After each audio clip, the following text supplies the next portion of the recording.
Waalaikumsalam warahmatullahi wabarakatuh. Baik, sebelum kita mulai perkuliahan pada hari ini, silakan teman-teman yang belum persiapan bisa mempersiapkan diri dulu. Saya tunggu ya. Masih pukul 7 lebih 8 menit. Silakan teman-teman bisa siap. Kemudian apabila sudah siap, silakan teman-teman bisa open kamera ya. Dan nanti kita akan mulai. Ini sudah masuk 32 orang di dalam room ini. Kita ada 33 mahasiswa, jadi kurang satu ya, kurang lebih ya. Ya, kita sambil menunggu ya yang lain dan juga persiapan yang lain. Masih kita menunggu Eko, Juwita, Yuni, Talita Dea, Nailul Hasanah, kemudian Devi Putri Atika, Nur Aisyatu. Oke, kita tunggu dulu ya teman-teman kita yang lain biar semuanya siap. Jadi pada pagi hari ini kita akan belajar praktek ya. Praktek bagaimana bank syariah nyatanya itu seperti apa. Di sini saya akan menjelaskan dari sisi operasionalnya. Sebenarnya operasional itu juga mencakup seluruhnya. Ya, jadi pada hari ini saya ingin teman-teman tuh betul-betul paham karena di sini semuanya jurusannya perbankan syariah. Tidak mungkin orang yang jurusannya perbankan syariah kok tidak paham bank syariah. Oke.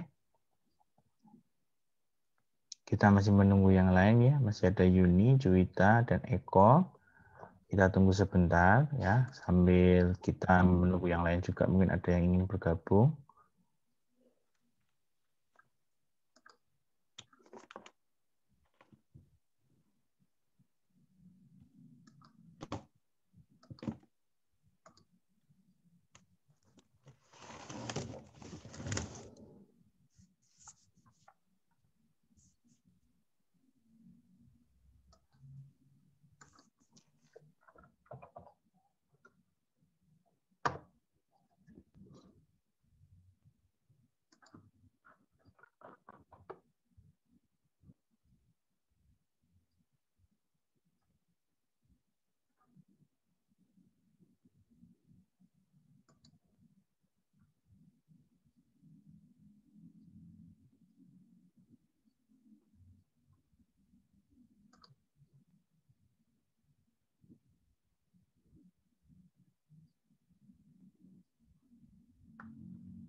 Oke, sudah semua ya. Juwita tadi mana? Sudah siap? Sudah, Pak. Oke ya. Eko mana Eko? Sudah, Pak. Oke. Anissa Rahma, Ambar Anggraini, Yuni Ismiati. Yuk saya tunggu dulu ya, biar semuanya siap, jadi semuanya benar-benar paham.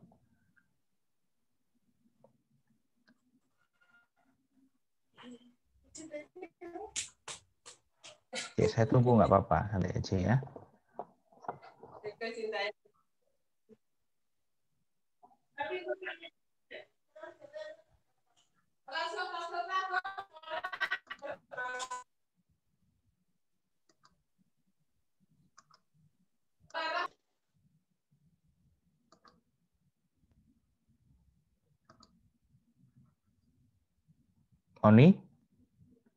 Oni masih siap-siap ya?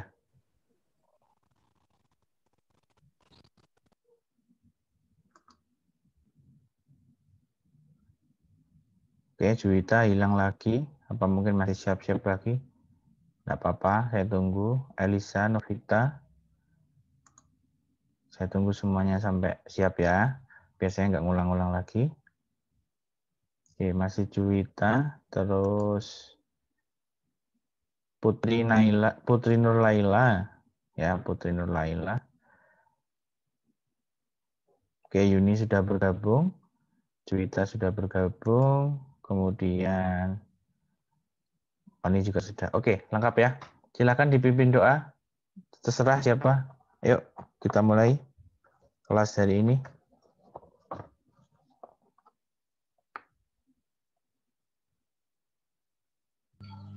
Teman-teman, sebelum memulai pelajaran pada pagi hari ini, alangkah baiknya untuk berdoa terlebih dahulu.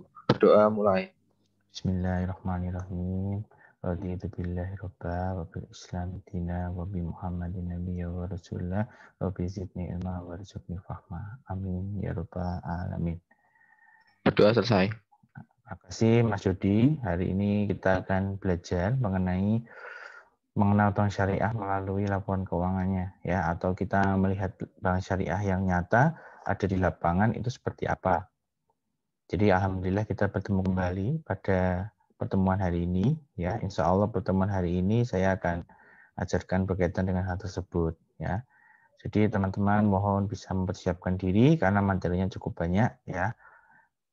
Jadi pada kesempatan ini saya akan nanti mencoba menjelaskan ya bagaimana kita melihat operasional dari laporan keuangan. Karena begini, kalau saya pernah menjelaskan bahwa kita itu di dunia bank syariah itu kan sama seperti sebelumnya, pertemuan sebelumnya bahwa kita belajar mengenai financial intermediary.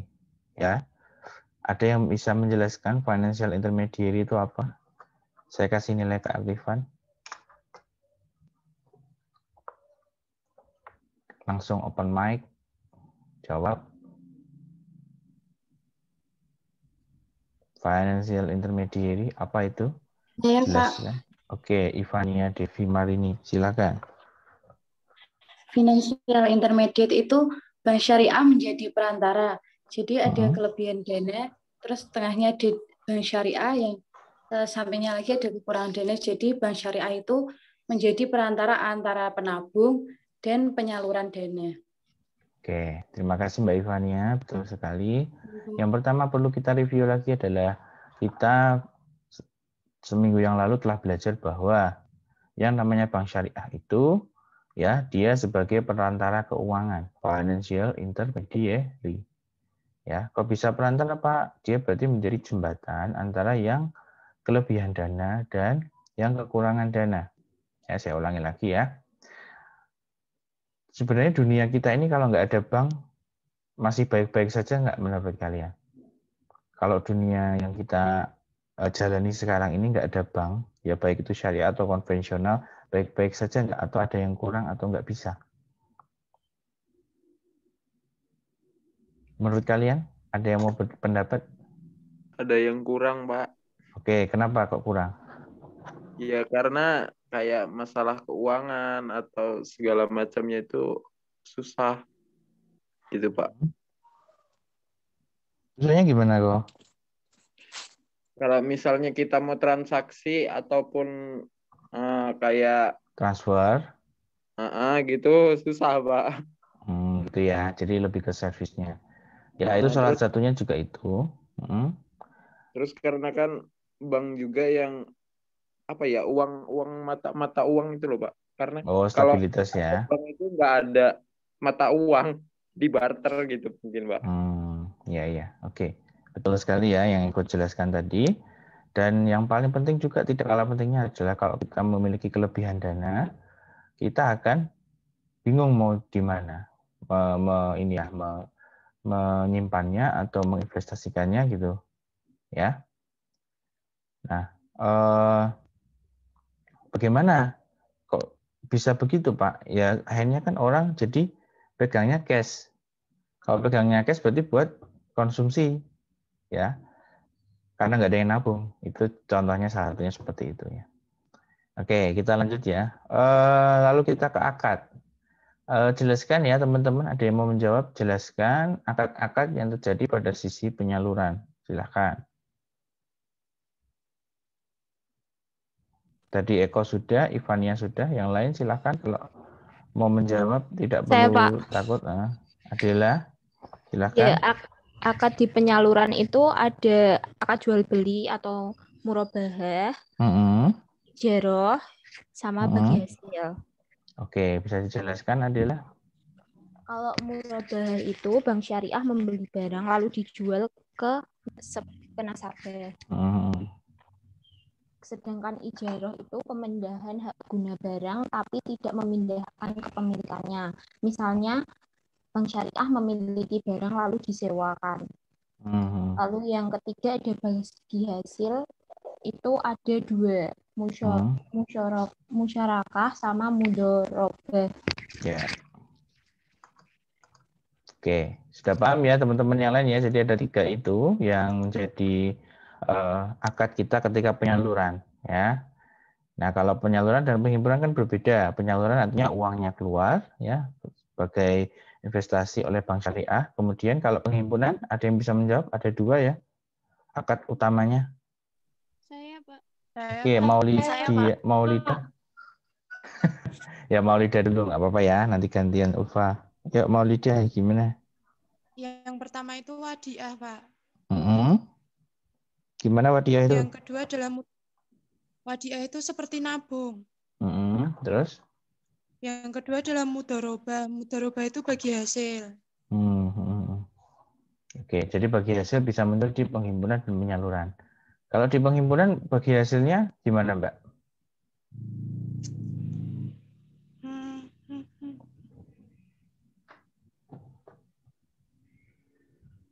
Jawab aja sebisanya yang dipahami. Artinya apa? Berarti keuntungannya disalurkan ke siapa? Keuntungannya diberikan kepada siapa? Kepada nasabah, Pak. Nasabah yang apa? Yang kekurangan atau yang kelebihan dana? Yang kekurangan. Benar, kekurangan. Penghimpunan loh. Jangan bingung. Kalau mudharabah di sisi penghimpunan berarti keuntungannya bank syariah diberikan ke nasabah yang kekurangan atau kelebihan? Penghimpunan. Yang kelebihan. Nah, yang kelebihan. Jadi jangan bingung ya, bahasanya tak balik-balik ya. Kalau penghimpunan, akadnya mudharabah di penghimpunan berarti keuntungan dari bank syariah itu kepada si nasabah yang mengeluarkan dana. Artinya kalau mengeluarkan dana berarti apa? Dia kelebihan dana. Jadi konsep-konsep seperti ini tuh basic ya, dasar.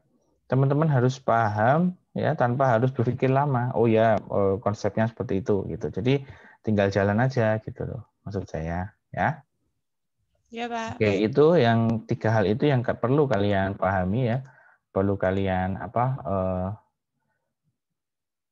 benar-benar harus paham tanpa harus berpikir lama gitu ya. Oh, berarti kalau financial intermediary berarti perantara keuangan. Jadi nggak ada jual beli dalam arti langsung ya. Misalnya saya jual produk laptop. Nah, kalian membeli laptop dari saya itu bukan seperti itu. Bank itu tidak punya produk secara langsung seperti itu, tapi dia sebagai jembatan. Ya, nah pada perkuliahan hari ini ya saya izin untuk share screen. Apa yang akan kita pelajari pada pertemuan kita hari ini? Apa-apa saja yang perlu kita ketahui ya. Kalian sudah bisa melihat ya share screen saya ya? Bisa, Pak. Bisa, Pak. Oke.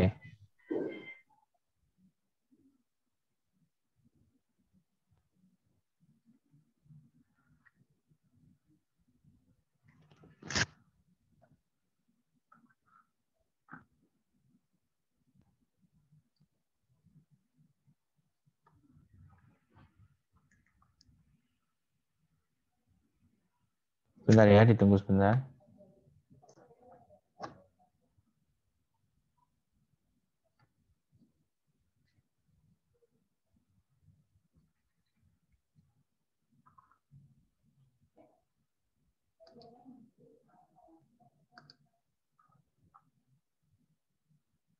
Oke, sudah masuk ya.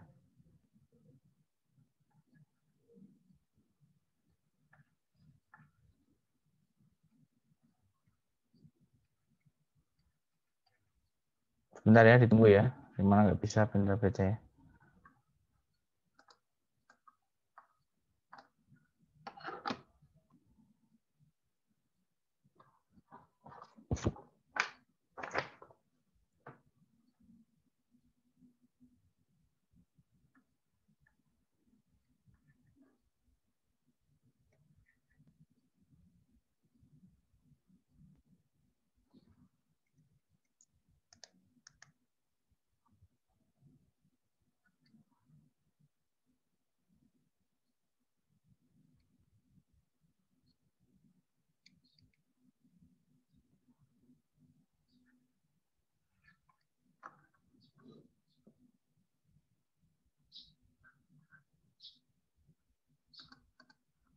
Jadi pada pertemuan kali ini ya kita akan memahami tentang mengenal bank syariah melalui laporan keuangan. LK itu saya singkat laporan keuangan ya. Ntar saya besarin dulu.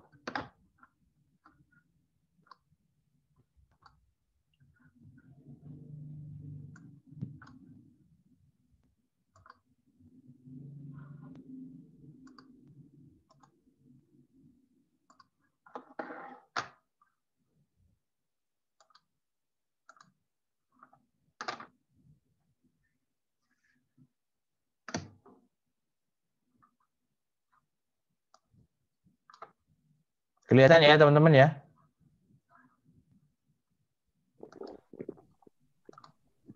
Mengenal bank syariah melalui laporan keuangan.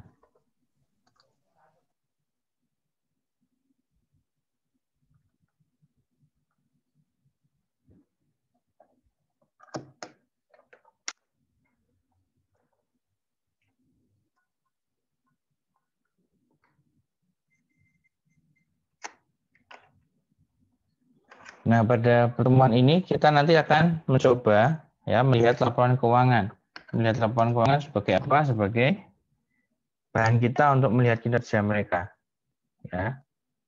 Gimana sih kinerja mereka itu? Oh, gitu loh. Oke, sudah bisa. Ini ya, mengenal bank syariah melalui laporan keuangan. Kenapa harus laporan keuangan, Pak? Gitu kan sekarang pertanyaannya. Cek, halo? Terdengar ya suara saya ya? Dengar, Pak. Oke ya, oke.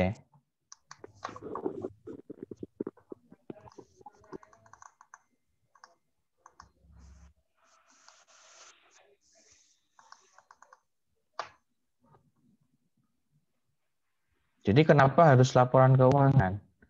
Kenapa harus laporan keuangan? Kenapa? Why? Karena dari laporan keuangan ini ditujukan untuk apa? Melihat kinerja perusahaan tersebut. Nah, ya, dari sini kalau kinerja berarti bisa juga ada di dalamnya apa? Operasional. Terus yang ketiga ada profilnya dan lain sebagainya. Oke. Terus laporan keuangan ini isinya apa aja teman-teman? Masih ingat dulu sudah dapat akuntansi ya? Sudah. Oke, apa aja? Satu. Aktiva. Aktiva itu kan isinya. Nama laporannya maksudnya apa aja? Jurnal umum. Laporan laba rugi. Laporan laba rugi, ya. Terus lagi? Perubahan modal. Perubahan modal. Apalagi? Neraca. Neraca. Sama laporan arus kas. Laporan arus kas. Betul. Laporan arus kas.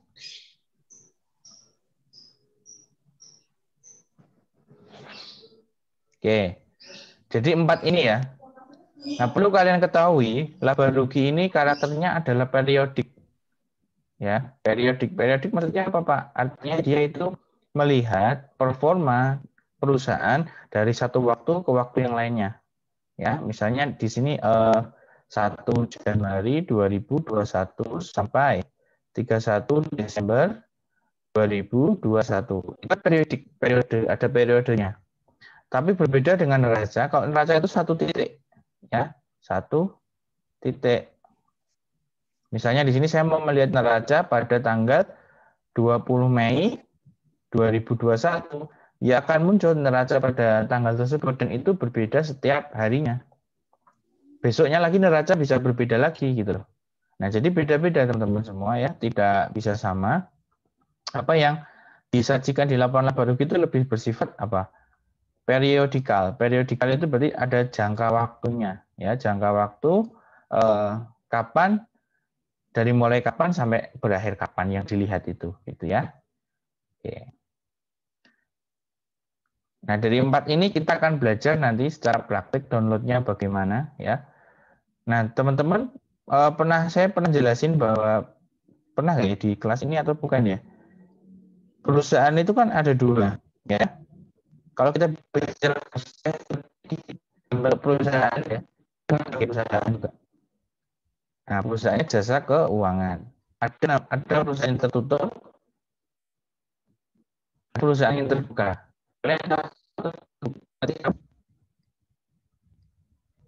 Ada yang bisa menjawab? Perusahaan tertutup dan terbuka itu seperti apa, teman-teman?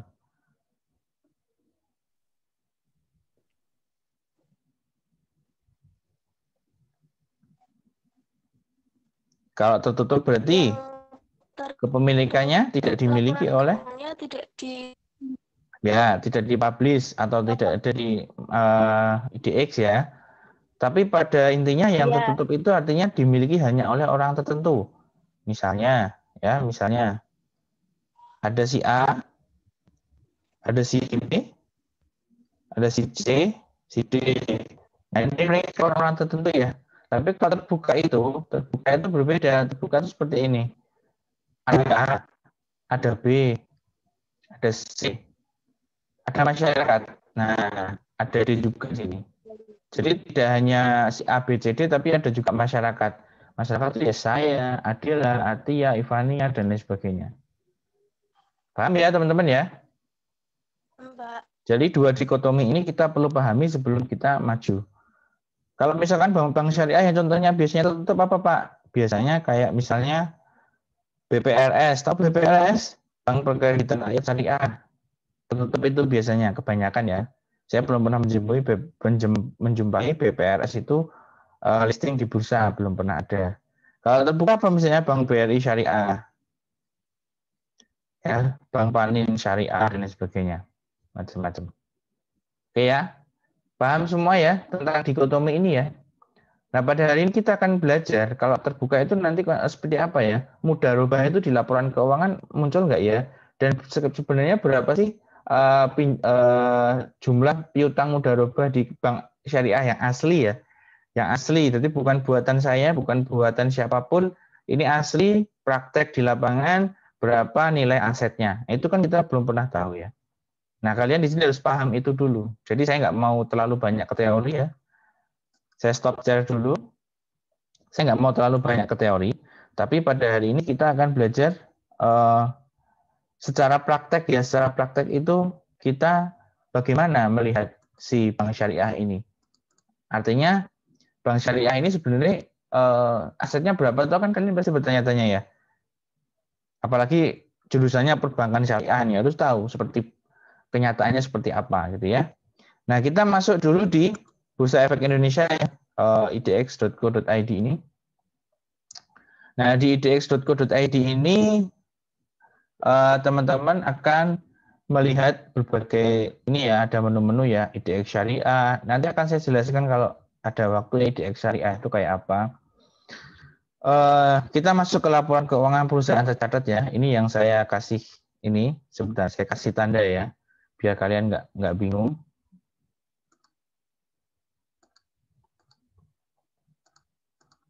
Ini ya yang warna ini saya kasih lingkaran merah ini ya. Kalian klik di situ ya. Bisa diklik di sini. Kemudian kalian tinggal pilih nanti mau mencari laporan keuangan siapa kan gitu. Kita lihat laporan tahunan. Bisa tahunan, bisa laporan keuangan ya. Kita hari ini di laporan keuangan dulu ya, belum ke tahunan ya. Ya, Pak. Nah, kita masuk ke apa misalnya? Kalian tahu bank syariah yang terbuka apa? Itu Pak, yang BSI itu Pak. BSI belum ada di sini. BRI Syariah dulu aja ya. Kan salah satunya BRI Syariah ya. Oke, BRI Syariah. Tahun kita ambil yang agak ini ya. Agak tengah-tengahan ya, nggak terlalu mudah. Biar kita bisa ketemu, kita ambil yang tahunan. Cari. Nah, sudah muncul ya. Di sini ada banyak sekali ini. Saya kasih kotak ya. Lingkaran ini ya. Yang saya kasih lingkaran ini itu menunjukkan adanya apa? Yang bisa kita download. Yang bisa kita download itu apa aja di sini. Ada yang saya lingkari ini. Oke. Kita pilih yang ini, Financial Statement 2019. Ini ya. Kita coba download dulu.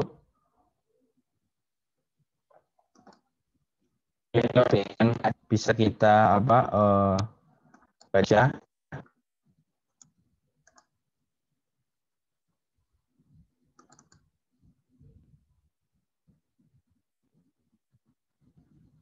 Yuk, kita lihat.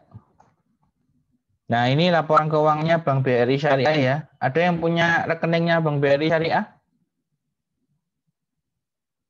Belum. Belum ada yang punya di sini. Jadi di sini Bank BRI Syariah itu dia sebagai financial intermediary ya. Nah, hanya saja di dalamnya dia terdapat banyak sekali akad syariah.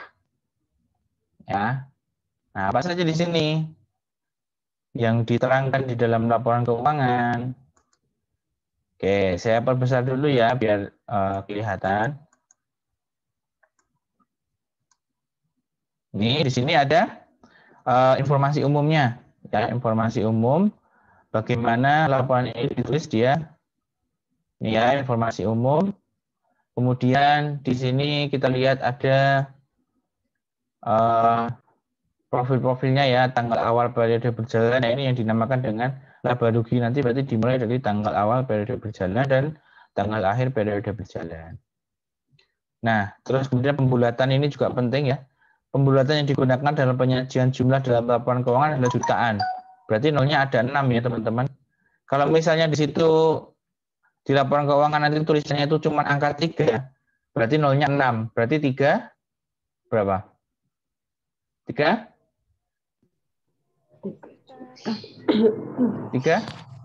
3 juta ya. Nolnya tambah 6 di belakang. Kan itu pembulatan gitu loh teman-teman. Ya. Oke, lanjut. Itu yang penting ya kalian pelajari. Oke, kita masuk ke aset ya. Kita masuk ke aset. Apa saja yang ada di dalam aset? Kita lihat di sini ada kas. Jadi kasnya berapa teman-teman? Kalau pembulatannya 6 digit 262 apa? Ini 262.485 ya. Kalau belakangnya ada 6 berarti berapa jadinya? 262 miliar. Oke, 262 miliar teman-teman. 262 miliar sekian ya. Sekian. Jadi kas yang dipegang oleh Bank BRI Syariah sebanyak segitu. Banyak apa sedikit teman-teman? Banyak. Banyak ya. Itu kas perusahaan segitu. Itu kas yang kalau saya bicara ini berarti kas yang ada di dompet. Artinya Bank Syariah itu mau ngambil kapanpun cepat gitu ya. Kayak misalnya Eko di dompet itu ada uang 500.000 yaitu kas namanya. Ya, itu kas. Ya. Lanjut kita. Terus kemudian ada namanya giro pada Bank Indonesia. Artinya si Bank Syariah BRI Syariah ini dia punya tabungan juga di Bank Indonesia. Artinya ada duit yang dia simpan di Bank Indonesia juga sebesar satu apa ini? Satu apa ini? Miliar atau triliun? Triliun. Ya, triliun 327.895. Banyak ya? Semakin banyak lagi. Oke. Lanjut lagi. Dia juga memiliki giro pada bank lain, teman-teman. Saya kasih nomor 2 nih. Giro pada bank lain. Berarti dia juga nabung di bank lain juga gitu loh. Ya. Nah, terus ini juga dia menempatkan di Bank Indonesia dan bank lain juga sebesar 3 triliun. Oke, jadi banyak ya, tidak hanya yang di dompet tapi juga di tabungan-tabungannya dia banyak. Ya, dan efek-efek yang diperdagangkan ini kayak saham dan sebagainya juga dia jualan itu ya. si bank syariah ini? Lanjut kita. Nah, sekarang saya mau highlight mengajarkan kepada kalian yang ini, piutang murabahah. Berarti gimana itu? Kita menemukan piutang murabahah di sisi apa ini sekarang? Aset atau pasifa? Pasifa. Aset atau pasifa ini sekarang kita? Aset. Aset. Jadi kita ada di sisi kiri ya. Kalau neraca kalian masih ingat ya, neraca kayak gini. Aset. Terus di sini pasifa. Ya. Pasifa di sini karena dia aset berarti uang yang keluar atau uang yang masuk bagi bank syariah? Uang yang keluar. Keluar ya. Kan tadi kan nabung kan berarti keluar bagi bank syariah. Ya, berarti kalau piutang murabahah berarti bank syariah mendanai penjualan atau jual beli atau ada beberapa konsumen yang akad murabahah dengan kita kemudian belum dibayar, maka dalam bentuk piutang nih. Oke. Jadi pada piutang murabahah itu artinya misalnya si Etika itu beli rumah. Dia nggak punya duit, terus dibelikan oleh bank syariah, KPR syariah ya misalnya, terus sudah akadnya murabahah, kemudian tinggal Etika Sari nyicil ke bank syariah tersebut tanpa bunga. Itu namanya piutang murabahah. Paham ya teman-teman ya? Paham. Oke, siap. Lanjut kita ada piutang istisna ya. Sama kurang lebih ya, istisna. Kemudian ijarah, ada sewa juga. Kemudian ada qard juga, pinjaman yang sifatnya tolong-menolong, tidak ada laba di sini. Nah, terus yang kelima, ini ada pembiayaan mudharabah. Kalau kita ketemu mudharabah di sisi aset, berarti ceritanya gimana? Itu di sisi penghimpunan atau penyaluran? Mudharabah di aset. Ini kan aset ya? Berarti penghimpunan atau penyaluran? Penyaluran. Penyaluran, betul ya. Jadi kalau kita mudharabah, tapi di sisi aset berarti penyaluran. Dia sedang mengeluarkan. Berapa nilainya teman-teman? 219 miliar. Kita bandingkan dengan murabahah, besar mana? Murabahah dengan ya? Besar murabahah ya? Hampir 10 kali lipat lebih. Ternyata murabahah ini adalah penyaluran tertinggi di BRI Syariah. Ya, paham ya teman-teman ya? Ijarah kecil. Ya, jadi peringkatnya kalau kita lihat berarti nomor 1 itu murabahah, artinya jual beli dulu. Kemudian yang kedua adalah mudharabah, yang ketiga baru ijarah, sewa. Sampai di sini ada pertanyaan teman-teman atau ada yang terlewat dari penjelasan saya tadi?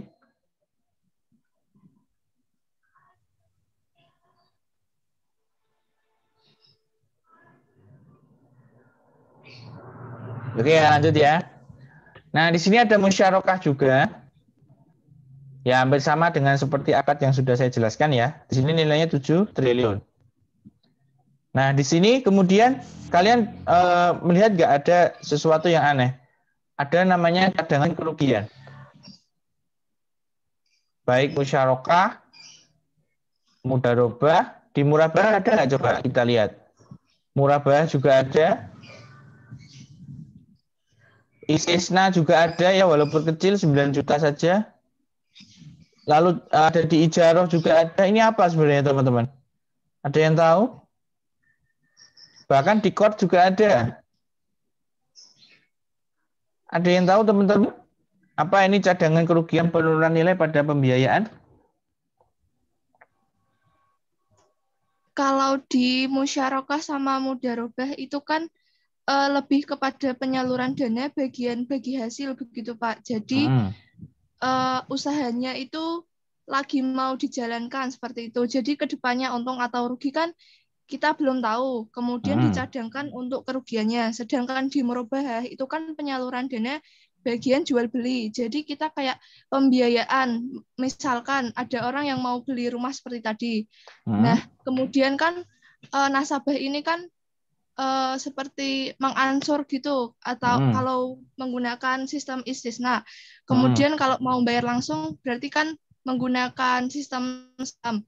Nah, dari situ kan berarti kan kita bukan bagi hasil, bukan kerjasama bagian usaha seperti itu. Jadi lebih kepada jual beli. Oke, terima kasih Yola, jawabannya betul. Jadi cadang kerugian ini simpelnya adalah kalau nanti rugi itu cadang ke dulu gitu loh. Ya. Artinya sebelum terjadi transaksi ini ya sebesar 7 T saya harus mencadangkan 363 miliar. Nek mbok menowo nanti ada yang enggak bayar atau ada kegagalan, ada yang tidak mengenakan itu ya. Ya, seperti itu ya. Jadi semuanya itu dicadangkan dulu kalau di bank syariah. Tidak semua serta-merta pasti jadi langsung ya, tapi juga ada kalau ada kerugian-kerugian nanti kita cadangkan di awal gitu. Dan itu benar-benar uangnya ada, teman-teman. Jadi bank syariah itu juga harus aman, tidak hanya dia itu memiliki profit yang besar juga, tapi juga aman. Gitu ya, kita lanjut. Terima kasih Yola tadi. Terus kita lanjut ke pasifa ya. Kita masuk ke pasifa sekarang. Di sisi pasifa di sini ada ini ya. Pasifa nih ya. Kita mulai pasifa dari liabilitas ini. Oke. Liabilitas segera itu adalah utang ya. Jadi bank syariah ini punya utang. Kita nggak tahu utangnya ke siapa. Nanti kalau mau tahu utangnya ke siapa, kita harus melihat dia itu di laporan penjelasannya ya. Ada nanti laporannya beda sendiri. Ini kita lewati dulu ya. Nanti pertemuan selanjutnya kita bisa cari tahu. Nah, kemudian ada simpanan. Yang pertama ya, giro wadiah dan tabungan wadiah. Giro wadiah dan tabungan wadiah. Artinya apa di sini?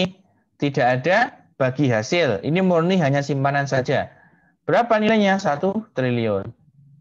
Tabungan wadiah berapa? 6 triliun. Masih kecil ya? Masih aman. Berarti simpanan nasabah yang sifatnya wadiah ada 7 triliun ya. 1 triliun plus 6 triliun. Tadi murabahnya 13 triliun. Artinya penyalurannya masih lebih besar daripada penghimpunan. Ya enggak? Padahal waktu awal-awal kuliah saya ngomong bahwa bank syariah itu nggak boleh terlalu besar di penyaluran, ya enggak? Kok bisa gitu ya Pak? Nah nanti kita akan ketemu nanti ya, sebentar lagi ya. Oke, kita masuk selanjutnya ada dana syirkah. Ya, dana syirkah. Dana syirkah di sini adalah mudharabah ya, mudharabah, tabungan mudharabah. Besarnya berapa itu? Ini 2T. Di sini gironya berapa? 4T. Ya.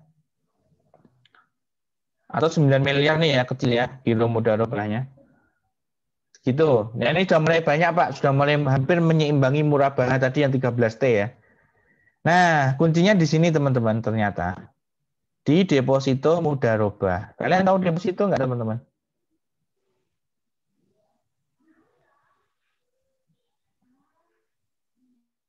Ada yang tahu deposito itu apa? Nggak ada yang tahu deposito? Belum tahu ya? Ya Allah. Ya nggak apa-apa. Deposito itu adalah tabungan yang nggak bisa diambil dalam jangka waktu tertentu. Kalau tabungan mudharabah, tabungan wadiah itu bisa diambil kapanpun ya. Jadi sifatnya adalah jangka pendek. Sedangkan kalau deposito itu banyak boleh diambil sesuai perjanjian. Misalnya baru bisa diambil 1 bulan, 3 bulan, 10 bulan, 1 tahun, dan lain sebagainya. Paham ya? Jadi sifatnya adalah jangka menengah sampai panjang. Kenapa bank syariah gini? Akhirnya kan sebenarnya yang kita lihat tidak hanya tabungan, tapi dari sisi depositonya. Ibaratnya sekarang dia punya dana sekian yang tidak diambil dalam jangka waktu menengah atau jangka panjang. Jadi ketika kita bicara bank syariah, saya pernah ngomong bahwa harus profit dan harus liquid. Liquid itu yang perlu kita liquidkan adalah yang ini. Tabungan mudharabah, ya, giro mudharabah, giro wadiah, ya. Kemudian tabungan wadiah, itu kan harus liquid, artinya kapanpun bisa diambil. Tapi kalau deposito, itu kan rentangnya jangka menengah sampai jangka panjang, sehingga Bank Syariah akan menginvestasikan dana lebih dulu dari deposito berjangka mudharabah dulu. Nah, itu alur operasionalnya seperti itu. Ya, kan kelihatan 13T itu tadi yang murabahah tadi ya. Kemudian di sini ada 17T dari pemasukan deposito. Kan berarti ada dana 17T nih. Saya ambil 13T. Masih aman nggak untuk jangka menengah, jangka panjang? Tentu lebih aman daripada kita ngambil dari tabungan mudharabah atau tabungan wadiah. Sampai di sini ada yang ingin bertanya? Atau kurang jelas? Silahkan. Saya izin bertanya, Pak. Oke, Yola, silahkan. Saya kan belum terlalu paham tentang deposit. Nah, deposit itu penentuannya itu misalkan mau diambil 1 bulan atau 2 bulan itu tergantung sama perjanjian awal atau sudah ditentukan sama pihak banknya? Ya kan biasanya si bank punya nih penawaran, Ibu mau deposito berapa lama jangka waktunya? Oh, 1 tahun. Ya udah 1 tahun gitu aja. Baik, terima kasih, Pak. Itu ya, Yola, paham ya? Ya, Ada Pak. lagi yang lain?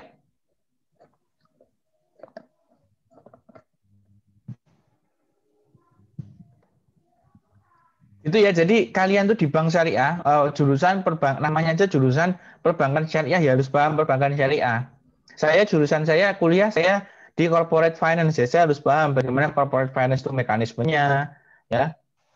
Kalau teman-teman di perbankan syariah ya harus tahu, oh berarti yang paling utama untuk diinvestasikan adalah deposito berjangka. Kan di sini di BRI Syariah kita bisa lihat ya, mungkin bisa saja berbeda dari bank lain, tapi pada umumnya nalarnya, logikanya harusnya kan deposito dulu, kan lebih safe ya, lebih aman, nggak tiba-tiba nasabahnya ngambil. Karena kalau di deposito, kalau ngambil tidak sesuai perjanjian, dia akan apa? Kena penalti.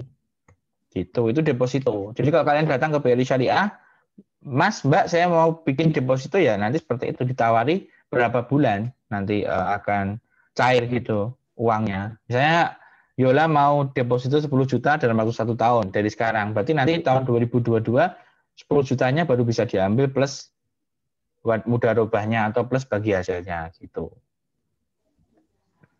Jadi kesimpulannya kalau kita mau investasi lebih baik di tabungan mudharabah atau deposito mudharabah? Deposito mudharabah. Gitu ya. Silakan, ada yang mau bertanya? Ini di pasifa ya. Kalau pasifa berarti di sisi penyaluran atau penghimpunan?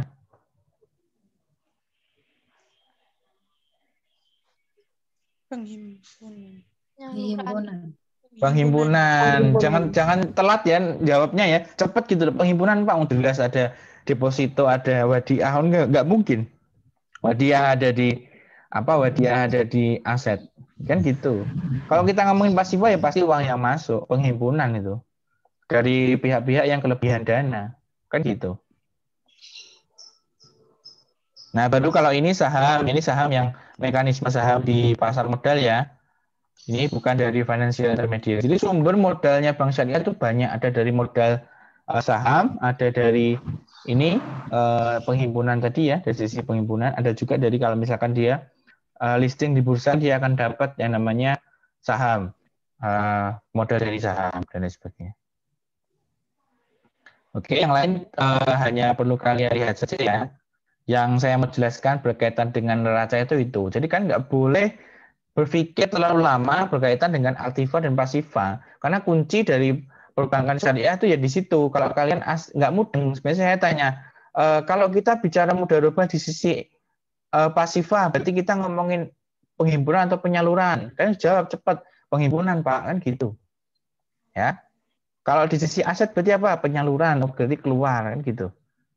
Ya.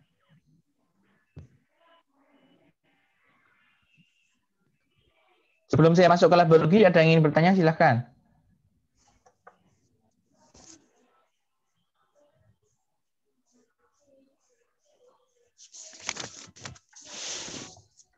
Yuk, ada yang mau bertanya silahkan.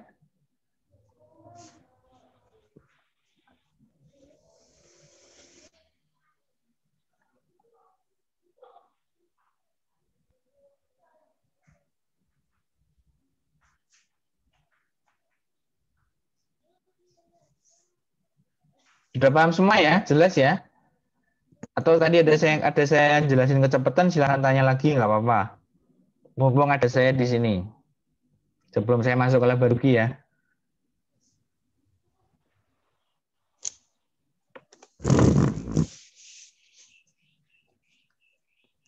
Oke, nggak ada yang tanya? Oke, sudah paham semua ya berarti ya. Kita lanjut. Ini laporan laba rugi dan penghasilan komprehensif lain. Saya kasih warna yang berbeda biar kalian paham. Laporan laba rugi dan penghasilan komprehensif lain. Jadi yang namanya bank syariah itu ya nggak hanya penghimpunan dan penyaluran, tapi juga ada penghasilan lain. Ya. Nah, yang pertama di sini ada pendapatan pengelolaan dana oleh bank sebagai mudorib. Ada yang tahu mudorib itu apa?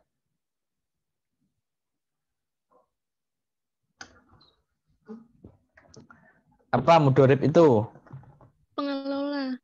Pengelola ya, pengelola dana. Ya, pengelola dana itu berarti bagaimana? Ya. Berarti bisa juga dari sisi penyaluran gitu, teman-teman. Paham ya? Jadi mudorib itu berarti apa? Penyaluran berapa itu? Tiga apa? 3 triliun. 3 triliun ya, itu labanya segitu. Yang siap dia bagikan nanti ya. Bagikannya gimana Pak? Nah, tunggu dulu ya. Oke, sekarang kita lihat di pos yang kedua. Di sini ada hak pihak ketiga atas bagi hasil dana sirkah temporer. Kok kurang, Pak? Berarti dikurang atau ditambah? Dikurang. Dikurang. Nah, karena dikurang, berarti apa? Berarti ini untuk orang lain. Dana sirkah temporer. Kalian ingat dana sirkah tadi apa? Yang punya apa tadi? Di pasifa. Ingat nggak? Yang punya uang. Iya, yang punya uang. Berarti tadi apa? Produknya. Namanya. Yang 17T tadi loh. Apa produknya?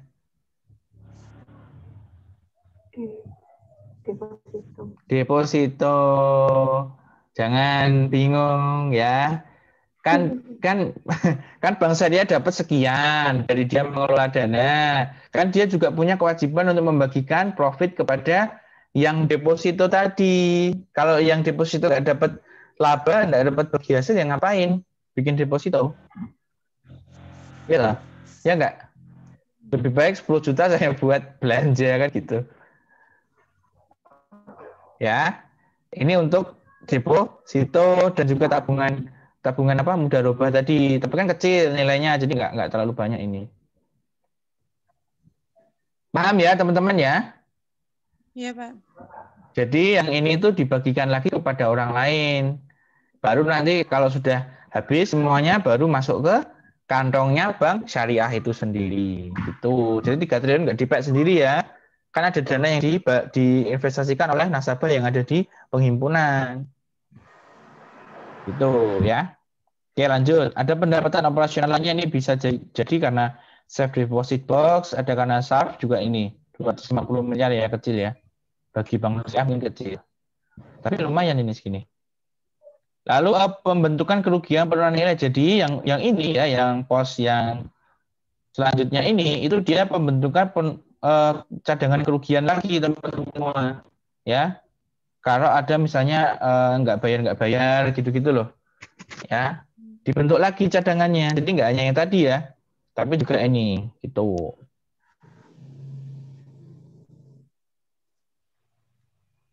Oke, ada yang tanya? Jelas ya? Jadi pendapatan seperti itu. Kemudian beban operasional. Nah, ini ada gaji ya. Gajinya cuma 400 juta. Efisien banget ya. Dengan gaji pegawai 400 sekian juta. 400 miliaran ya. 400 miliar. Dia mendapatkan 3T. Lumayan ya. Gede ya. Apakah itu yang menjadi motivasi kalian kuliah perbankan syariah? Ya. Saya kuliah bank syariah ya adanya itu Pak gitu. Enggak kan? Ya harus belajar benar dong bank syariah. Jadi praktisi bank yang benar-benar ngerti gitu loh ya. Kalau kayak gini kan basic sebenarnya kalian harus paham dari awal-awal sebenarnya. Tapi ya udah nggak apa-apa gitu. Ya, itu beban operasional sekian. Oke, lanjut kita. Nah, kalau kalian pengen lihat laba murninya dia berapa, ini bisa lihat di sini. Nih, yang saya kasih tanda kuning itu. 67 berapa, teman-teman? Laba bersihnya? Miliar. 67 miliar, teman-teman. Itu bersih ya. Bersih benar-benar Iya. digunakan untuk perusahaan itu sendiri. Oke? Ya. Jadi perusahaan itu bisa ada duit 67 miliar. Ya. Besar sekali ya, teman-teman. Bisa untuk membangun perusahaan lagi. Itulah kecanggihan dari perbankan. Dunia perbankan itu seperti itu. Ya. High profit and high risk. Resikonya tapi sangat tinggi. Nantilah di pertemuan keempat atau kelima saya akan jelaskan berkaitan dengan risiko ya. Risiko-risiko perbankan dan berkaitan rasio keuangan. Sehat gak nih banknya gitu. Kita coba bandingkan nanti dengan BPRS ya. Bank Pekreditan Rakyat Syariah kita juga lihat. Oke ya, catat ya. 67 miliar. Nanti coba kita bandingkan dengan perusahaan bank konvensional. Menarik kan kalau kita bandingkan dengan bank konvensional. Labanya besar mana? Ya. Likuiditasnya besar mana? Oke. Ya, di sini ya.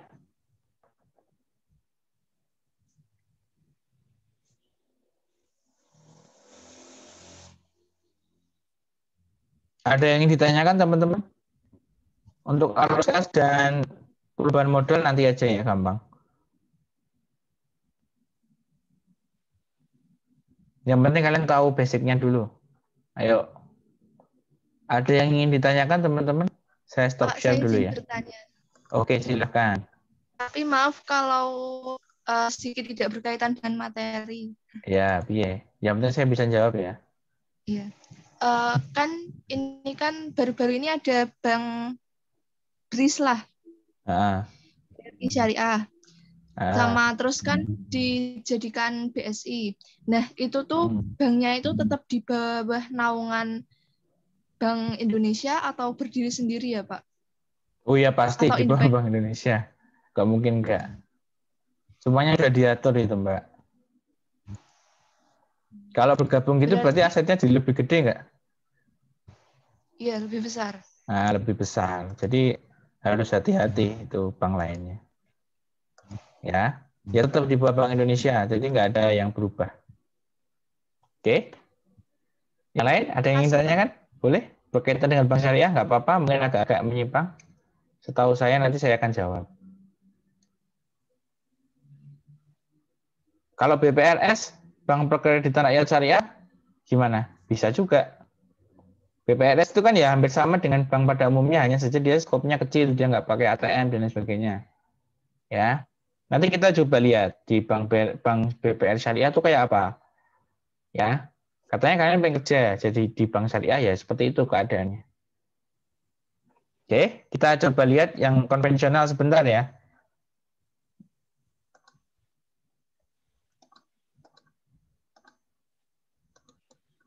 Kita coba lihat yang konvensional sebentar. Sudah kelihatan ya share screen saya ya? Iya, Pak. Oke, kita coba Bank BCA. Tahu Bank BCA ya? Tahu, Pak. Kan beda lagi nih BCA. Nih. Kita cuma pengen lihat kalau di BCA ini berapa kasnya. Ini dalam jutaan rupiah ya teman-teman.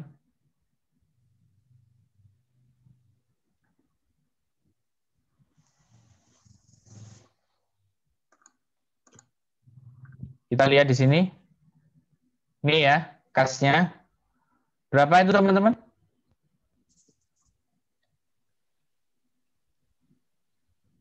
Dalam jutaan, berarti nolnya ada 6. 25 triliun. 25 triliun kalau BCA ya. Lebih besar ini ya. Nah, kalau di sini istilahnya sudah bukan lagi piutang piutang apa tadi? Mudharabah dan lain sebagainya ya. Tapi apa? Tapi piutang pembiayaan konsumen. Sewa pembiayaan dan lain sebagainya ya. Kredit yang diberikan setelah dikurangi cadangan kerugian. Ya. Kalian bisa lihat di sini, mungkin tulisannya agak kecil, nggak apa-apa ya.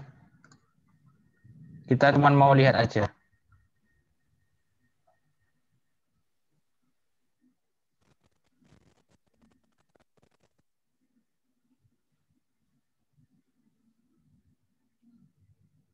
Terus, apa lagi yang perlu kita lihat di sini? Oh, ada syariah juga.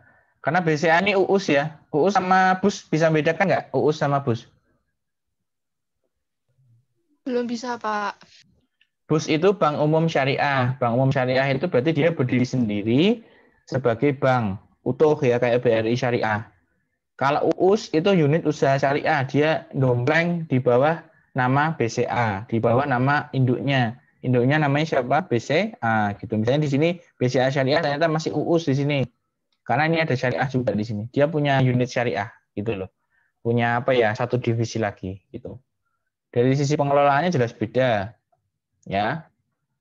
Mungkin simpanan syariahnya juga cuma 1 triliun. Mungkin kalau tadi si BRI Syariah kan sampai 17 triliun. Besar ya. Kita lihat labanya berapa.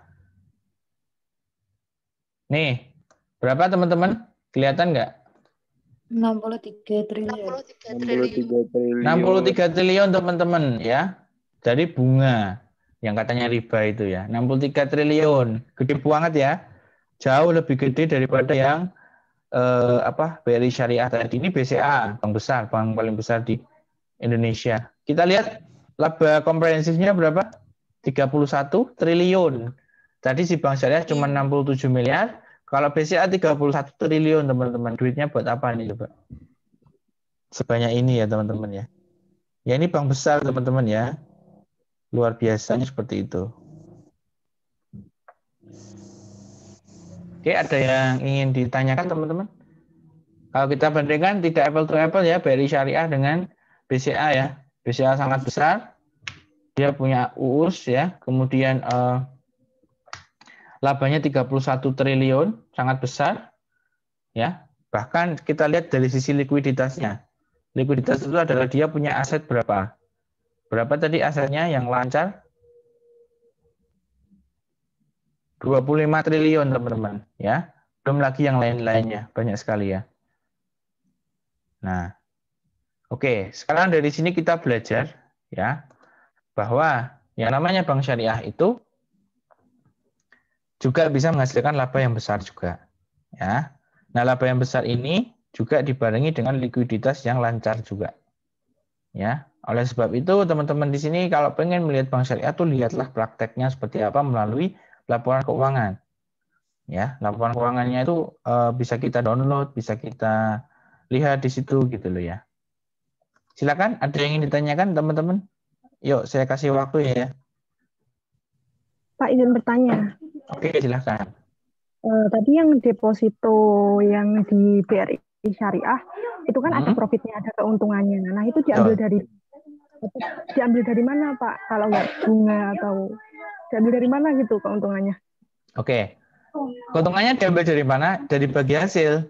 Kan tadi Bank BRI Syariah sudah menginvestasikan kepada si yang kekurangan dana toh. Ya enggak? Terus Bank Syariah untung enggak di situ? Untung. Nah, untung tadi yang 1T tadi loh. Keuntungannya kan 3T. 3T itu bersih. Iya. Nah, 3T itu yang 1T dibagikan kepada deposito tadi. Jadi mengurangi keuntungan yang sudah dia dapatkan ketika menyalurkan tadi. Ya, menyalurkan kan dia dapat untung 3T. Terus dia kan punya nasabah yang ada di sisi penghimpunan kan pengen juga bagi hasil.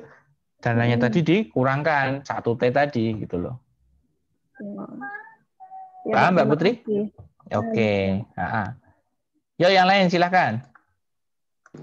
Pak, mau bertanya, Pak. Oke, silahkan.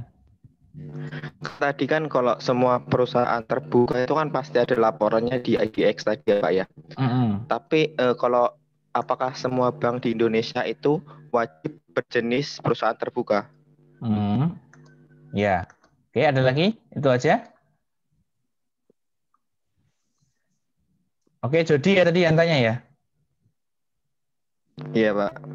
Oke. Semua bank tidak wajib berjenis terbuka. Ada yang tertutup. Nih, saya kasih contoh ya. Sebentar. Saya kasih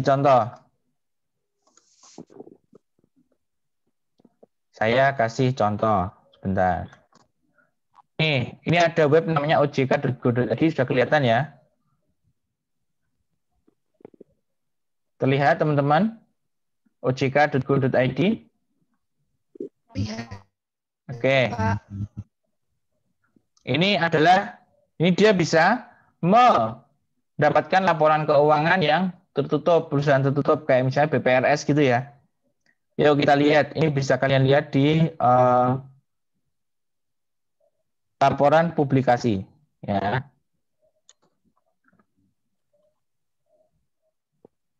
Misalnya kalian mau nyari yang BPR Syariah kebanyakan ini ya. Kebanyakan ini apa namanya? Tertutup. Dia nggak diterbuka. Misalnya di sini kita mau cari periode laporannya Juni 2019. Kalian mau provinsi mana? Jawa Tengah misalnya ya. Terus pilih kota, mana kotanya? Ya yang kota besar aja yang biasanya ada laporannya. Beberapa memang ada yang mengupload di sini teman-teman. Kota Semarang misalnya gitu ya. Kalian mau cari apa di sini? Oh, laba ruginya atau neracanya. Ya wes. Neraca dulu ya. Nanti kalian lihat di sini. Set, banknya apa? Banknya belum diklik ya. BPRS Arta Surya Barokah namanya nih misalnya ya. Kita tampilkan neracanya. Ini dia tertutup ya. Ada juga yang upload tertutup di sini. Nah ini sudah muncul ya.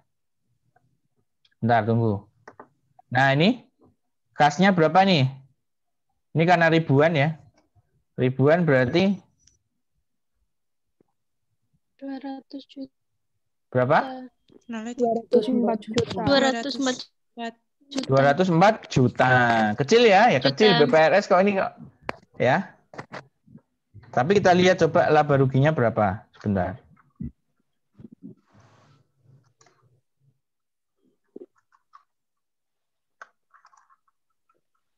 Laba ruginya berapa teman-teman kira-kira?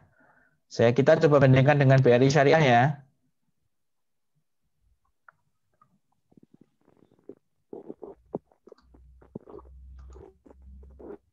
BRI Syariah tadi kita cari laba ruginya. Ini ya. Sebentar, tampilkan. Tunggu dulu. Nah, ini ada pendapatannya. Berapa teman-teman pendapatan operasionalnya? Kita ambil 2019 di sini ya. 10. Berapa teman-teman? 10? 10 triliun. Miliar. 10 miliar teman-teman. Lumayan ya 10 miliar ya. Ya nggak 3T juga, tapi lumayan ya. Ini tertutup teman-teman, perusahaan tertutup. Kita lihat laba bersihnya berapa?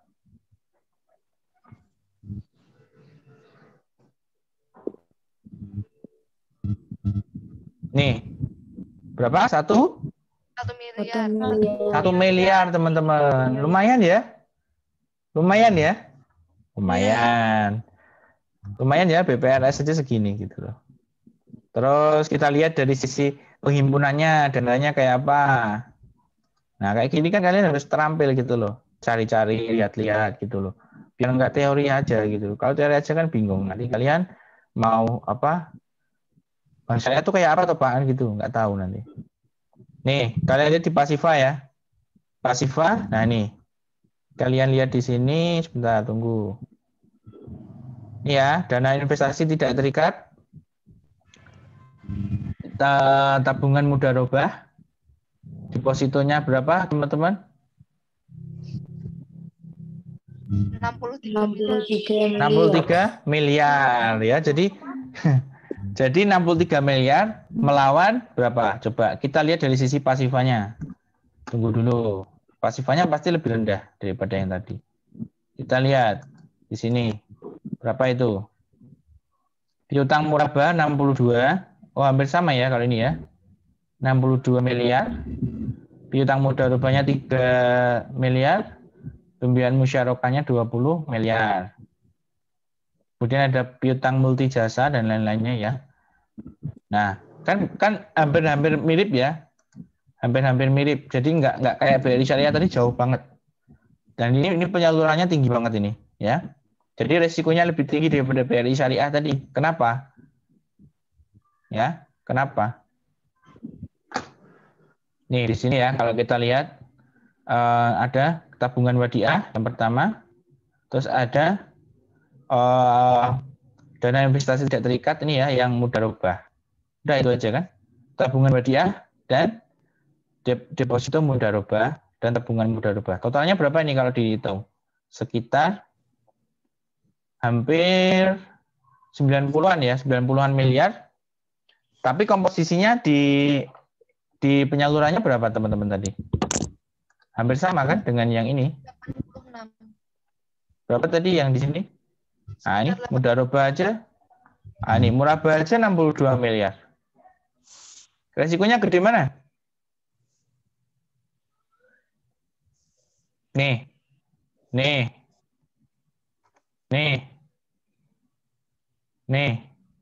Berapa itu teman-teman? Ini ya, 1, 2, 3. Ya, kurang lebih hampir 80-an ya. Ini hampir sama. Oke, jadi kesimpulannya adalah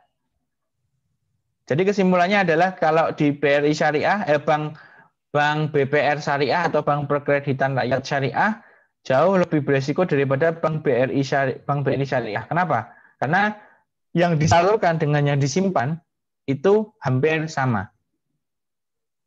Ya, hampir sama. Ya toh, hampir sama tuh kalau kita hitung secara kasar coba 62 26 udah berapa itu? Udah 88, ya kan? Ya, 88 ya. 26 nggak ikut, 62 aja. 62 tambah 3 udah 65. 65 tambah 20 udah 85. 85 tambah ini kecil-kecil ya 88 ya. 88 sekitar 88 M penyalurannya, pengeluarannya. Sedangkan yang tadi yang apa? Yang dari sisi penghimpunan berapa, teman-teman? 88 M melawan di sini ada nih ya. Sekitar 63-an lebih ya, 63 lebih. Terus ditambah dengan tabungan wadiah berarti 36 miliar, sekitar 99 miliar. Jadi yang masuk di penghimpunan 99 miliar, yang keluar 88 miliar. Cukup beresiko ya teman-teman ya, tapi pastinya ini sudah sesuai dengan kaidah peraturan yang ada di OJK atau Otoritas Jasa Keuangan. Gitu ya teman-teman. Ada yang ingin ditanyakan lagi? Tadi gitu ya Jod ya? Tadi gitu ya? Jadi bisa tertutup, bisa terbuka.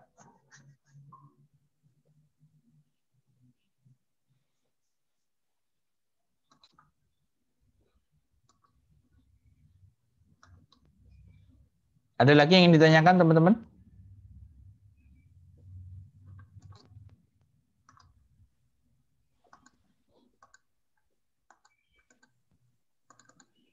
Saya, Pak. Oke, silakan. Tadi kan kalau di deposito tadi dapat dana bagi hasil.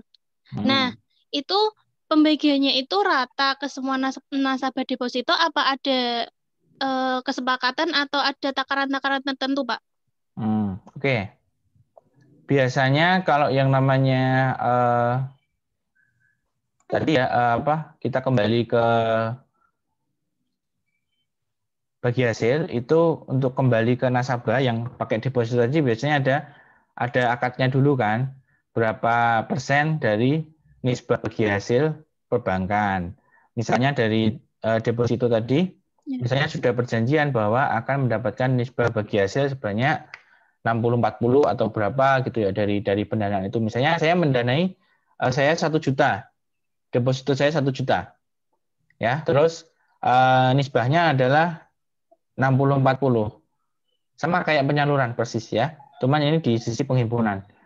60-40 berarti kalau laba bersihnya adalah 500.000 ya. Ya, 500.000. Terus kemudian dibagi rata dulu kepada semua nasabah. Jumlah nasabahnya berapa? Oh, nasabahnya ada 100. Berarti 500.000 dibagi 100 berapa? 5.000 ya? Iya. 5.000 satu orang ya. Satu nasabah 5.000, terus 5.000 tinggal dibagikan 60-40 tadi. Gitu loh. Ya? Iya, terima kasih. Ya, sama-sama. Ya lagi?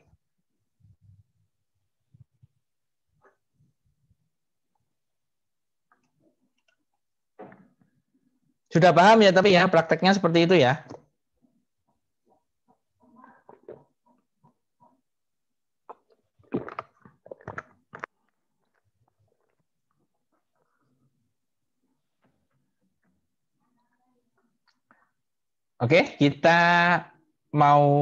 Oke, saya mau membagikan tugas ya. Silakan dicatat ya. Jadi ada tugas untuk minggu depan. Apa tugasnya? Nah, kalian melakukan seperti saya tadi. Ya, saya tuliskan dulu di sini tugas minggu depan.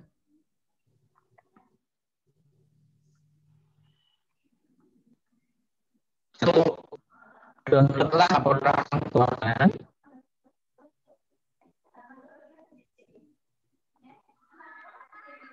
Download laporan keuangan, baik IPX. Udah tahu ya caranya ya tadi ya, atau di ojek ya, baik tertutup atau terbuka.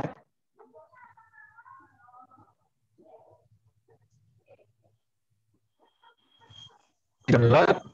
Nah, kalian boleh pakai bus atau UPUS atau BPRS, silahkan, terserah ya. Nah, kalian secara harus berbeda, nggak boleh sama. Ini kelompok ya, karena di sini ada 33 siswa, 4 aja, ada 4 kelompok ya. Ada 4 kelompok. Jadi yang satu nanti ada 3 ya, nggak apa-apa. 3. Bukan 4 kelompok, sorry, 4 anggota. Jangan salah ya. Jangan salah, 4 anggota. 4 anggota.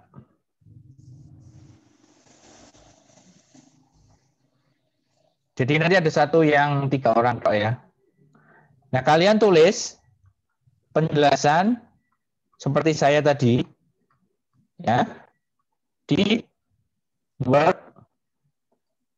Microsoft Word ya, kemudian di save as PDF.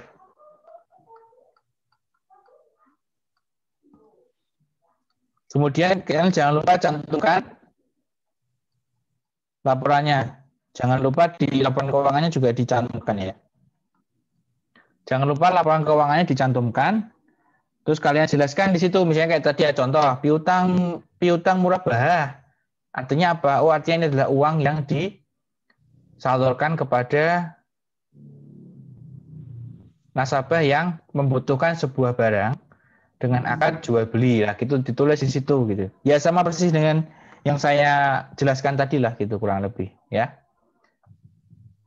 Misalnya saya tadi ngomong karakter dari penyalurannya di BPRS itu lebih beresiko karena yang disalurkan 88 miliar, tapi yang diterima hanya 99 miliar. Selisihnya hanya 10 miliar, teman-teman. Tapi mungkin karena nasabahnya BPRS itu juga nasabah kecil-kecil. Bisa juga. Gini, contoh, ada 1.000 orang. Dan jumlah rekening yang ada di jumlah dana yang masuk dari sisi penghimpunan ada 1 juta. Berarti kan 1 orang berapa? 1.000 toh? Kalau saya sekarang menyalurkan 500.000 ya nggak masalah, atau 800.000 nggak masalah, karena saya masih punya selisih yang cukup banyak. Nah itu kalian coba ceritakan seperti itu sesuai dengan nalar kalian. Yang masuk kok sedikit, yang masuk dengan yang keluar selisihnya kok cuma 10 miliar, kayak kasus BPRS tadi. Berarti kan resikonya tinggi, tapi apakah benar-benar resiko tinggi? Ya dicek dulu dengan rasio keuangan. Setiap nasabah itu berapa, nabungnya itu berapa. Jangan-jangan nabungnya pada kecil-kecil semua, ya nggak masalah kalau kecil-kecil semua.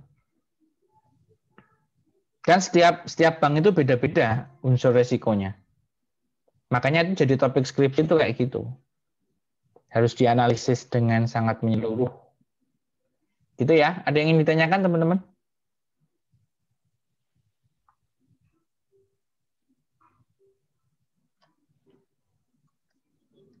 Silahkan, ada yang ingin ditanyakan?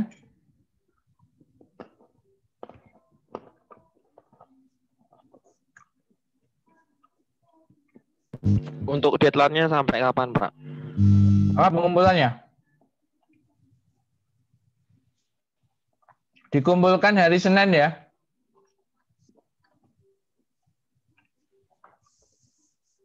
Jadi silakan dikumpulkan hari Senin, maksimal jam 12 siang.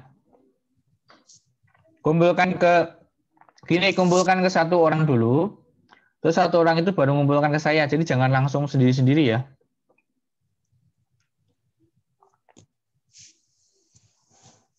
Kumpulkan ke satu orang, misalnya siapa, Jody, Po Eko gitu ya.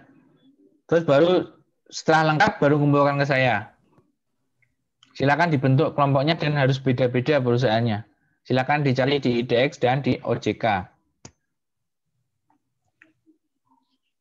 Kalau hari Senin ngumpulkan ya berarti hari Minggu harus sudah terkumpul semua ke ketua kelas atau ke koordinator, Eko atau Jody, terserah ya. Silakan pilih sendiri. Kelompoknya milih sendiri aja, terserah. Gitu ya. Ada lagi?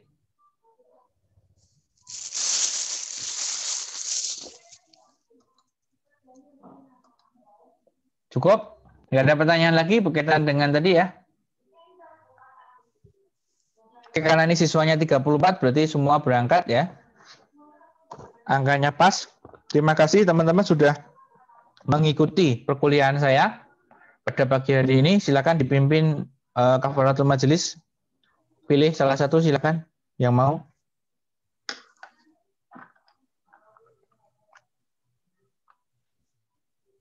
Silakan siapa? Baiklah teman-teman, untuk mengakhiri pelajaran pada pagi hari ini, alangkah baiknya untuk kita membaca Kafaratul Majelis. Subhanakallahumma wa bihamdika asyhadu an la ilaha illa anta astaghfiruka wa atubu ilaik. Terima kasih teman-teman, sampai jumpa minggu depan. Wassalamualaikum warahmatullahi wabarakatuh. Waalaikumsalam warahmatullahi wabarakatuh.